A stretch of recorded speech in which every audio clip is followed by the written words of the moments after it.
ये कहानी बहुत मज़े की है, पूरी सुनने वाली है और बहुत मज़े की है। किसी गांव में एक बाबा जी रहते थे।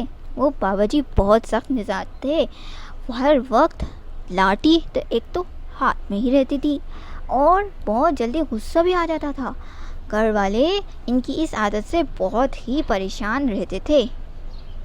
इन बूढ़े आदमी के घर के करीब ही इनका एक बाग भी था। एक दिन बूढ़े आदमी की बहू ने अपने ससुर से कहा,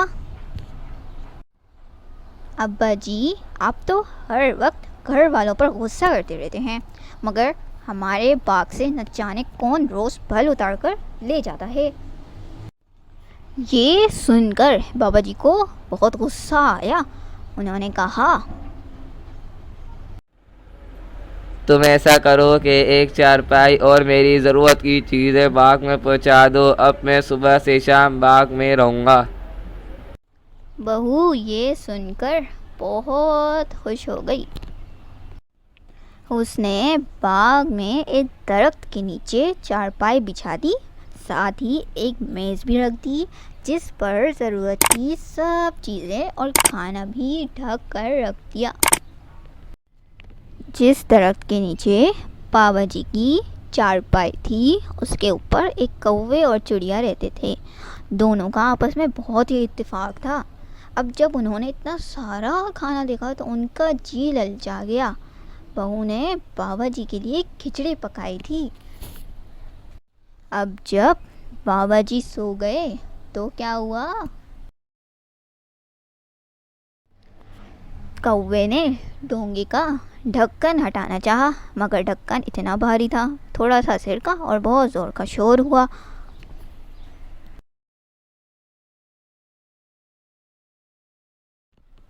बाबा जी शोर सुनकर जाग उठे थे और लाठी उठाकर पूरे बाग का चक्कर लगाने लगे और कौवे और चिड़िया ने अपनी आप मदद के तहत ढक्कन खुद ही हटा दिया।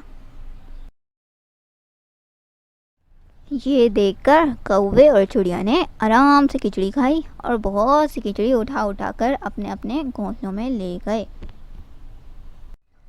अब जब बाबा जी वापस आए तो ये देखकर कि खिचड़ी ख़त्म ही हो चुकी है, अपना सर पीटने लगे कि शायद ये शरारती बच्चे आए होंगे, उन्होंने खिचड़ी खा ली।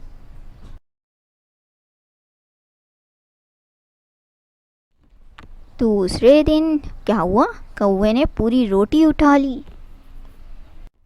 अब बाबा जी बहुत परेशान हुए कि जब कोई आया ही नहीं तो रोटी कौन उठा कर ले गया। बाबा जी समझे कि ये कोई जिन है, जिस उसकी कारस्तानी है ये।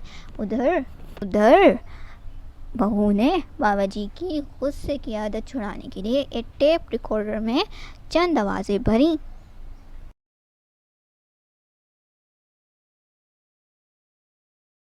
जब बाबा जी सो गए तो दबे पांव टेप रिकॉर्डर का बटन दबाकर दरख्त पर छुपा दिया। रिकॉर्डिंग ऐसी थी कि चंद मिनट खामोशी रहती, उसके बाद आवाज़ें आने लगती।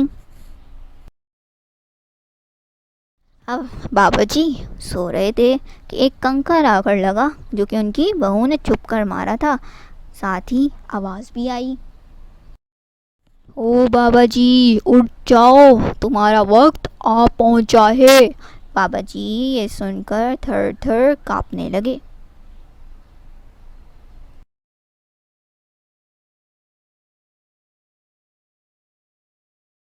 आवाज़ फिर आई, चलो बाबे बताओ, तुमने कौन कौन से अच्छे काम किए।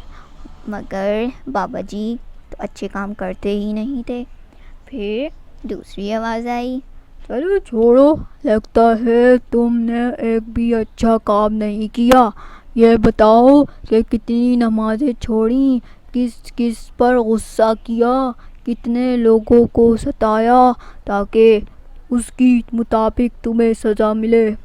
ये सुनते ही बाबा जी तौबा तौबा करने और माफ़ी मांगने लगे। बाबा जी तो अक्सर नमाज ही नहीं पढ़ते थे और लोगों को तो बहुत ही सताते थे। फिर आवाज़ आई, चलो अल्लाह की तरफ से एक मौका तुम्हें और दिया जाता है, अगर तुम इंसान बन गए तो माफ़ कर दिया जाएगा, वरना सज़ा मिलेगी। आवाज़ें बंद हो गईं। फिर